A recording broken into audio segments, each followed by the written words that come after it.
Hello friends, இன்றைக்கி நம்ம பார்க்க போகிறது எள்ளு சட்னி. இதை நீங்கள் துவையல் மாதிரியும் சாதத்தில் பிசைஞ்சும் சாப்பிட்லாம், புளி சாதம் அந்த மாதிரி சாதங்களுக்கு தொட்டும் சாப்பிட்லாம். வாரத்தில் ஒரு முறை இந்த மாதிரி எள்ளு கருப்பு உளுந்தெல்லாம் சேர்த்து இந்த மாதிரி சட்னி துவையல் செஞ்சு சாப்பிடுங்க, உடம்புக்கு ரொம்பவே நல்லது. இப்போ இதை எப்படி செய்கிறதுன்றதை பார்த்துடலாம். இதுக்கு 4 டீஸ்பூன் அளவுக்கு நான் எள்ளு எடுத்திருக்கேன். நீங்கள் கருப்பு எள்ளு எடுத்து செஞ்சிங்கன்னா இன்னுமே நல்லாயிருக்கும். நான் வெள்ளை எள்ளு தான் எடுத்திருக்கேன். 4 டீஸ்பூன் அளவுக்கு அதை எடுத்துக்கோங்க. அது நல்லா பொரியணும். நல்லா வெடித்து பொரிஞ்சதுக்கப்புறம் இந்த மாதிரி நிறம் மாறினதுக்கப்புறம் எடுத்து ஒரு பாத்திரத்தில் மாற்றிடுங்க.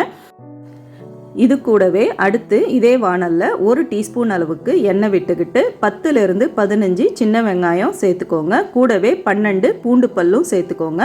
இது ரெண்டுத்தையும் நல்லா வதக்கிட்டு இது கூடவே 1 டேபிள் ஸ்பூன் அளவுக்கு கருப்பு உளுந்து அதையும் சேர்த்துக்கலாம். சேர்த்து எல்லாத்தையும் நல்லா வதக்கிக்கோங்க. ஃபஸ்ட்டு வெங்காயம் பூண்டு நல்லா வதங்கட்டும், அதுக்கப்புறம் உளுந்து சேர்த்துக்கலாம்.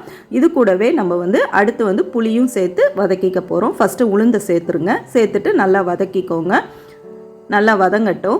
வதங்கினதுக்கப்புறம் நம்ம இது கூட ஒரு சின்ன நெல்லிக்காய் சைஸுக்கு புளி சேர்த்துக்கலாம்.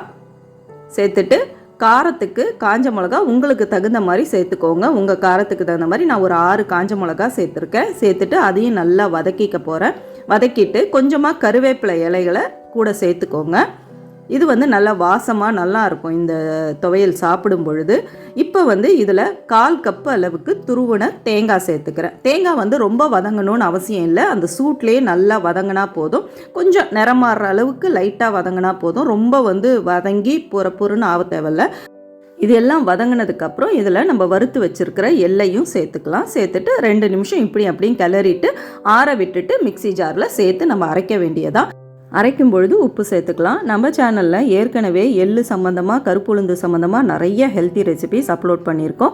லிங்க் எல்லாமே டிஸ்கிரிப்ஷனில் கொடுக்குறேன். டைம் கிடைக்கும் போது செக் பண்ணுங்கள். இந்த மாதிரியான ரெசிபிஸ் சாப்பிடும்பொழுது நம்ம உடம்புல கால்சியம் சத்தும் அதிகரிக்கும். பிள்ளைங்களுக்குமே ஹெல்த்தி ரெசிபிஸ் கொடுத்தோன்ற ஒரு திருப்தி நமக்கு இருக்கும். இதுக்கு ஒரு தாளிப்பு ரெடி பண்ணிக்கலாம். நல்லெண்ணெய் விட்டு தாளிச்சிங்கன்னா சுவை ரொம்பவே நல்லாயிருக்கும். 1 டேபிள் ஸ்பூன் நல்லெண்ணெயில் 1/2 டீஸ்பூன் பெருங்காயத்தூள், 1/2 டீஸ்பூன் கடுகு, 1/2 டீஸ்பூன் உளுந்து, கருவேப்பிலை இலை சேர்த்து தாளித்து இறக்குனோம்னா நம்ம எள்ளு சட்னி சூப்பராக ரெடி ஆகிடும். இட்லி தோசைக்கு இல்லாமல் சப்பாத்தி ப்ளஸ் சாதத்துலேயும் பிசைஞ்சு சாப்பிட ரொம்பவே சுவை நல்லாயிருக்கும். இந்த மாதிரியான ஹெல்த்தி ரெசிபீஸ்க்கு நம்ம சேனலை சப்ஸ்கிரைப் பண்ணிவிட்டு மறக்காமல் பெல் ஐக்கானையும் தட்டி விடுங்க. அடுத்த இன்ட்ரெஸ்டிங்கான ரெசிபீஸில் சந்திப்போம்.